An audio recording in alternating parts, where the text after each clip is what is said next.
Genuinely speaking, who doesn't like a big 3D printer? Now, I'm first and foremost a cosplayer, which means that 3D printing isn't really my main hobby, which typically need pretty large prints to accomplish. Now, don't get me wrong, you can still do the exact same thing on a smaller 3D printer, but then you're just spending more time fusing the parts together, doing body work to hide the seams, and even then your part is inherently going to be a bit weaker since you fuse those parts together, compared to a part that was all 3D printed in a single piece. So when I got my hands on a K2+, it was a big game changer in my workflow, since I could now commit to fairly large 3D prints in pretty advanced materials like ASA and ABS, which is why the Anycubic Kobra S1 Max is such a huge deal. It promises a lot of the same benefits as the K2+, and then some for nearly half the price. In the case of the Creality K2+ combo, it's currently available on their website for $2,200 Canadian, with a sale going on for $1,700 Canadian. Meanwhile, the Anycubic Kobra S1 Max is available on their website for $1,100 with the combo. But does the S1 Max actually meet expectations? Well, let's get into it. First and foremost, the S1 Max immediately positions itself as a large-scale, performance-focused Core XY machine built for speed, stability, and high-temperature printing, with its massive 350mm cubed build volume,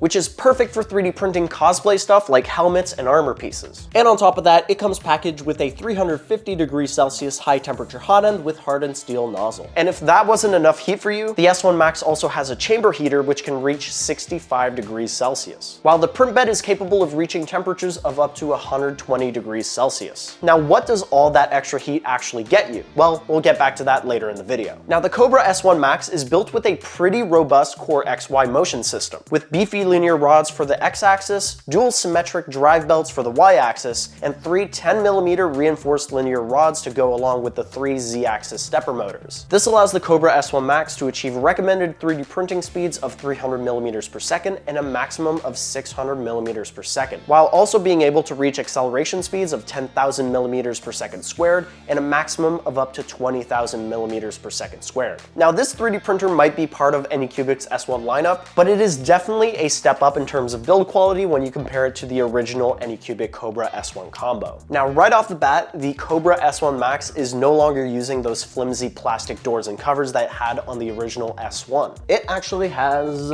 real glass panels, baby! And we also have plastic panels over an all-metal frame. On top of that, they completely redesigned the tool head, which is now a dual direct drive extruder with hardened steel gears along with an easily removable quick swap hot end. The S1 Max also includes an upgraded 720p internal camera, which is a huge step up over the 420p camera of the original S1 combo. Now, the real standout feature of the Anycubic Kobra S1 Max is its brand new Ace 2 Pro system, which is what enables the S1 Max's expanded 3D printing capabilities. Out of the box, the system supports 4-color printing natively, but just like the vast majority of other 3D printing brands, you can expand this up to 16 different filaments with other Ace 2 Pro units. And one really great addition to the Ace 2 Pro system is the fact that it has a built-in filament dryer capable of reaching up to 65°C. Using the LCD screen on the 3D printer, you can easily set the temperature that you want to heat your filaments to, and set the amount of time as well. And using it, I was able to dry off some pretty humid silk PLA filaments I had lying around, and it made a huge difference. And you can really tell the difference between these two prime towers. One was 3D printed before I dried the filaments, and the other was 3D printed after. So between the chamber heater and the Ace 2 Pro itself, I can truly see the S1 Max being super useful when 3D printing large prints out of engineering-grade filaments, especially those filaments that are super hygroscopic and prone to absorbing moisture over the course of a 3D print. Since with the Ace 2 Pro, you can keep it continuously dry over the course of a super long print. So now that we've covered the core specs and what makes the Kobra S1 Max different from the rest of Anycubic's lineup, let's move into the setup experience and my time using this 3D printer. So if you're familiar with 3D printers from the past few years, then this setup will look shockingly familiar to you. 3D printer companies have kind of mastered the art of shipping their machines at this point. Everything comes super well packaged, and when it comes to Core XY machines like this, the unboxing almost always looks the same. It's just a question of getting the machine out of the box, and usually with these bigger ones, you just need to take apart some clips at the bottom of the box, and you take off the entire top half of the box to reveal the machine. And then it's a lot of unscrewing, like unscrewing the shipping mounts for the multi-filament unit inside and the unit itself, then unscrewing the build plate as well as attaching the door, LCD screen, and then the spool holder. And if you ordered a multi-material unit, then it's just a question of adding adding all the wires and the PTFE tubes on the back. And then you're done.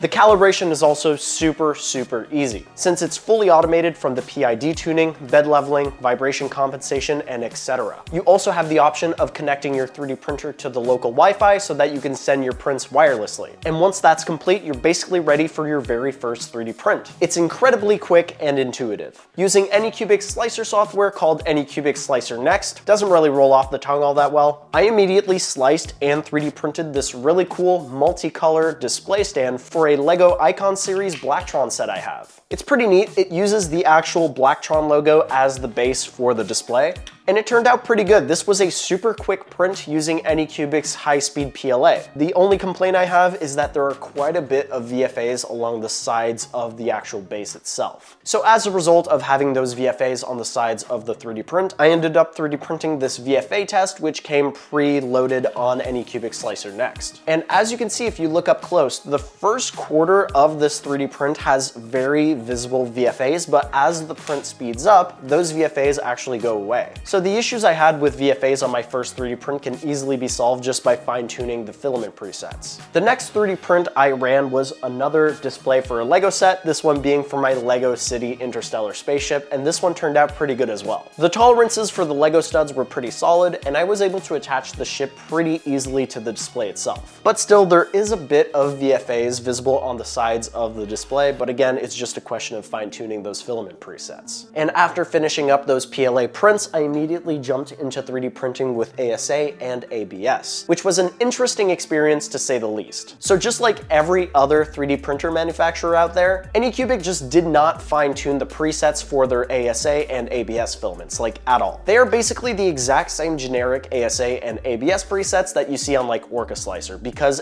Anycubic Slicer Next is just a fork of Orca Slicer. But it is pretty annoying considering how good PLA and PETG presets are on these machines and many other machines. Over the years, they have been fine-tuned and work extremely well across a wide variety of machines. But when it comes to enclosed machines like these, which come with heated chambers, you would at least hope that they would fine-tune filament presets for ABS and ASA, since they are pretty common and they are used with enclosed 3D printers. Now, this is not just an issue with this specific machine or this specific brand. This is like pretty much across the board. You will need to experiment with your ASA and ABS presets if you want to 3D print really well with these filaments. But when looking at my ASA prints that I did end up printing on my Kobra S1 Max, you will see that for the most part, they turned out really good. I started by 3D printing a full Iron Man Mark 46 helmet out of ASA, and the smaller pieces came out phenomenally. The overhangs are super clean, there's next to no signs of warping across the prints, just all around really good results. Now, when it came to the larger parts, I did get some very slight warping, which you can tell by the seams here and there on the print. I'm pretty impressed with the results despite having next to no tuning done with these filament presets. But in the case of the ABS 3D prints I ran, they didn't turn out that good, but that's just because ABS is just worse ASA. We still got some pretty good prints for this Mark 45 Iron Man helmet. On the smaller prints, everything came out really good,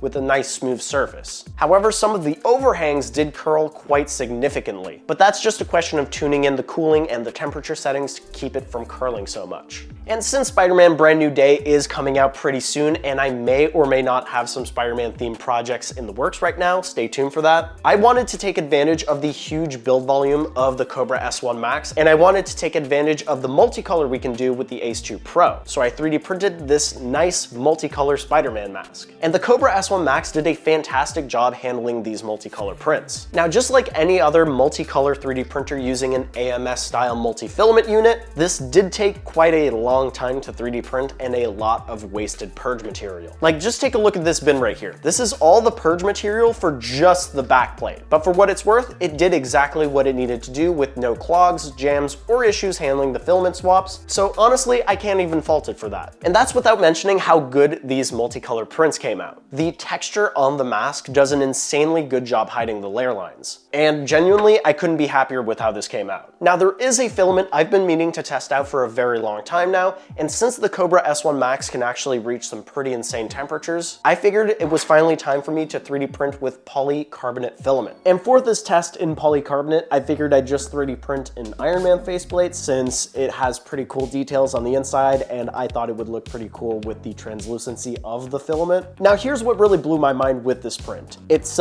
perfect. I did absolutely no tuning when it came to the filament preset for the polycarbonate. All I had to do was get the 3D model, put some supports on it, and slice the file and send that to the Kobra S1 Max. And the Ace 2 Pro actually came in really handy for this 3D print because polycarbonate is really hygroscopic. So that meant I was able to dry my filament for a few hours before starting my print and then dry it as the print went on. And when it came to the print itself, it adhered super well to the build plate, and the printer handled the overhangs really well. Maybe a bit too well in some cases since the supports were really tricky to remove, but they did eventually come off. And this thing is just, ow. This thing's just solid. It is straight up polycarbonate. I did end up ripping apart one of the supports, and this stuff just shatters when you try breaking it. It does not come apart at the layer lines, it just implodes. So all in all, the Anycubic Kobra S1 Max is a really handy large-scale Core XY 3D printer with some pretty useful features. And I would really recommend checking it out if you're interested in 3D printing large-scale projects like cosplay and whatnot, especially if you're interested in 3D printing some more advanced materials like ASA and ABS, since this machine will handle them very well. But I would not necessarily recommend this as a beginner because, for one, it's a pretty big investment for someone getting into the hobby of 3D printing, and it would also be beneficial for you if you're getting this 3D printer as like your second machine, because now you have all the experience of owning the first one, you know you want the second one, and ideally you also know your way around fine-tuning filament presets, and you understand the whole process of testing and retesting until you finally get a good filament profile, especially since the filament profiles for the ABS and the ASA for this 3D printer are a bit lackluster. Also, this is a pretty new machine, so my thoughts and opinions might change over the course of a few months, either for better or for worse, depending on how this machine runs in the long term. Because I've only had this 3D printer for a handful of months now, so I do have some experience with this machine, but we've yet to see what issues might arise after long-term use. And also how easily this machine can be maintained over long periods of time compared to other brands. But as it stands right now, I'm pretty happy with it. So if you're interested in picking up your own Anycubic Kobra S1 Max, I'll have links in the description. And if you have any questions about this machine, please feel free to leave them in the comments down below. And I really hope you guys enjoyed this video, and I will see you all in the next one.